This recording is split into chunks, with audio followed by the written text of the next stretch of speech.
Note कर लीजिए Arrhenius का समीकरण। आर्हीनियस का समीकरण होता क्या है और आर्हीनियस ने किस पे यह प्रयोग किए थे। तो आर्हीनियस ने सबसे पहले इन्होंने बताए थे कि ताप बढ़ाने पर जो होते हैं वेग का मान बढ़ता है।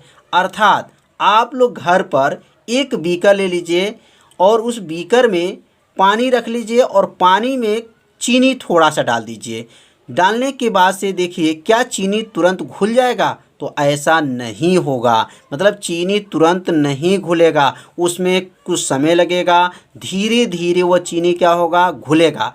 यदि एक बर्तन और ले लीजिए, उसमें भी पानी रखिए, चीनी को डाल लीजिए और उसे गर्म कीजिए। देखिए गर्म करने पर वह तुरंत जो चीनी क्या हो जाएगा, गलना तुरंत क्या हो जाएगा, चालू हो जाएगा। और वह जो है पहले जो बीकर में पानी और चीनी रखे थे उससे पहले या जो गर्म करेंगे तो उससे पहले गर्म करने वाले से ही चीनी क्या हो जाएगा, घुल जाएगा। तो आप लोग इसका प्रैक्टिकल कर सकते हैं, घर पर बैठ करके आप लोग प्रैक्टिकल कीजिए कि बीकर में चीनी रखिए और क्या रखिए, पानी रखिए एक में, और एक बर्तन में जो है चीनी और पानी को रख करके गर्म कीजिए। दोनों में देखिए सबसे पहले किस में जो चीनी घुल जाता है। तो यह प्रयोग किसने किए थे, तो आर्हीनियस ने इसका प्रयोग किए थे। तो अब हम लोग पढ़ेंगे आर्हीनियस का समीकरण क्या होता है। तो यहाँ आप लोग अपने कॉपी में नोट कर सकते हैं कि आर्हीनियस ने वेग स्थिरांक, अब देखिए वेग स्थिरांक मतलब के, वेग स्थिरांक को किससे प्रदर्शित करते हैं, तो के से प्रदर्शित करते हैं। तो वेग स्थिरांक तथा परम ताप, तो परम ताप को T से प्रदर्शित करते हैं। तो परम ताप के मध्य एक समीकरण बनाया जिसे क्या कहेंगे, आर्हीनियस का समीकरण कहते हैं। तो आर्हीनियस ने क्या किए थे, वेग स्थिरांक और परम ताप के मध्य में एक समीकरण बनाए, उसी समीकरण को आर्हीनियस का समीकरण कहते हैं। इनके नियम के अनुसार क्या होगा, जब ताप बढ़ाने से, याद रखिएगा जब ताप बढ़ता है तो उसका वेग भी क्या होता है, बढ़ने लगता है। तो यहाँ लिखेंगे ताप बढ़ाने से वेग के चरघातांकी रूप से क्या होती हैं, वृद्धि होती हैं। तो इस नियम के अनुसार जो लिखा गया है, ये नियम को आप लोग अच्छे से जो है तैयार कर लीजिएगा। ये क्या कहे थे, तो इन्होंने बताए थे कि ताप बढ़ता है तो अभिक्रिया का जो वेग होता है उसमें मान में क्या होती है, वृद्धि होने लगती है। यह आर्हीनियस का क्या है, नियम है। अब यहाँ आर्हीनियस ने एक समीकरण बनाए थे, इसी समीकरण के सहायता से इन्होंने वेग स्थिरांक की क्या किए थे, गणना किए थे। तो आर्हीनियस ने दो समीकरण बनाए थे, एक लाग रूप होता है और एक जो होता है बिना लाग रूप होता है। तो दो सूत्र को आप लोग अच्छे से तैयार कर लीजिएगा। तो अब यहाँ लिख सकते हैं आर्हीनियस का समीकरण। तो आर्हीनियस का जो समीकरण होता है वह समीकरण क्या होता है, तो के बराबर होता है a e⁻−EA/RT। यह जो है आर्हीनियस का समीकरण है। तो आर्हीनियस ने क्या प्रयोग किए थे आपको समझ में आ गया होगा, और यह नियम को अपने कॉपी में लिख लीजिए और इसे 2 बार पढ़ लीजिए, आपको निश्चित है यह परिभाषा आपको याद हो जाएगा। तो आर्हीनियस का समीकरण आपका पहला सूत्र तो आप लोग देख ही लिए होंगे और अपने कॉपी में से नोट कर भी लिए होंगे। अब जो है दूसरा जो समीकरण क्या बनाए थे, सूत्र क्या बनाए थे, तो यह लाग रूप है। तो लाग रूप को ध्यान दीजिए, और यह जो है बिना लाग रूप का है। तो यह लाग के बराबर होता है लाग a-EA/2.303 RT होता है। यह लाग रूप कहेंगे, और यह जो ऊपर जो बना है समीकरण यह बिना लाग का रूप है। तो यह दोनों समीकरण को आप लोग नोट कर लीजिए, क्योंकि इसी समीकरण के सहायता से आगे चल के हम लोग न्यूमेरिकल का प्रयोग करेंगे। तो यह आर्हीनियस समीकरण आपको अच्छे से समझ में आ गया होगा।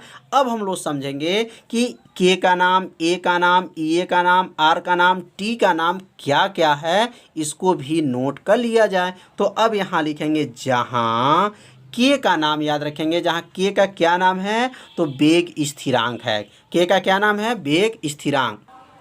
तो के का नाम जो है वेग स्थिरांक है, और ए का नाम याद रखिएगा चरघातांकी गुणांक है, और ई का जो नाम है संक्रियण ऊर्जा है, और आर का नाम है गैस नियतांक है, और टी का नाम परमताप है। तो इस प्रतीक को अपने कॉपी में क्या कीजिए, नोट कर लीजिए। इसी प्रतीक के सहायता से आगे चल के न्यूमेरिकल को हल किया जाएगा। तो अब हम लोग पढ़ेंगे ताप गुणांक क्या है, ताप गुणांक की परिभाषा क्या है।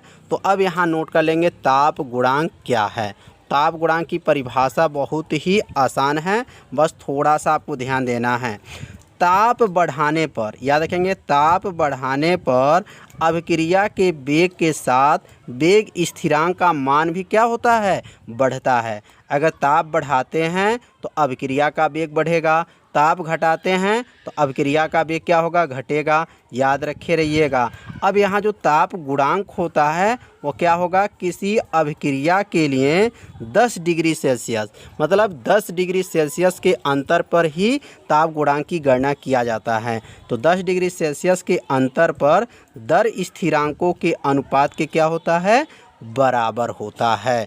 यहाँ से ताप गुणांक की परिभाषा है, यहाँ से लेकर के यहाँ तक आप लोग याद रखिएगा। ताप गुणांक की परिभाषा क्या है, तो ताप गुणांक जो होता है किसी रासायनिक अभिक्रिया के लिए 10 डिग्री सेल्सियस के अंतर पर दर स्थिरांकों के अनुपात के क्या होता है, बराबर होता है। अर्थात मान लेते हैं अगर 10 डिग्री सेल्सियस पर मान कितना हो, तो 20 अगर है और 20 डिग्री सेल्सियस पर कितना हो तो 23 है, तो ताप गुणांक कितना होगा, तो यहाँ जो है 20 और ये 23 है तो कितना हो जाएगा, 3 जो होगा ताप गुणांक माना जाए। क्योंकि यह इसका अंतर कभी भी लिया जाता है वह 10 का ही अंतर लिया जाता है। यह 10-20 है तो इसका अंतर क्या मानेंगे, 10 होगा। जैसे यहाँ 20 हो तो यहाँ पे 30 लेते हैं, यहाँ 30 हो तो यहाँ पर 40 लिया जाता है।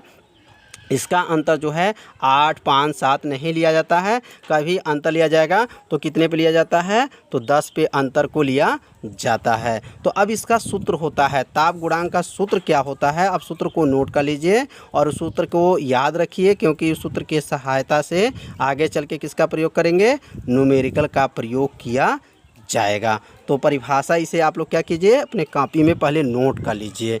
नोट करने के बाद से अब इसका सूत्र नोट कर लीजिए।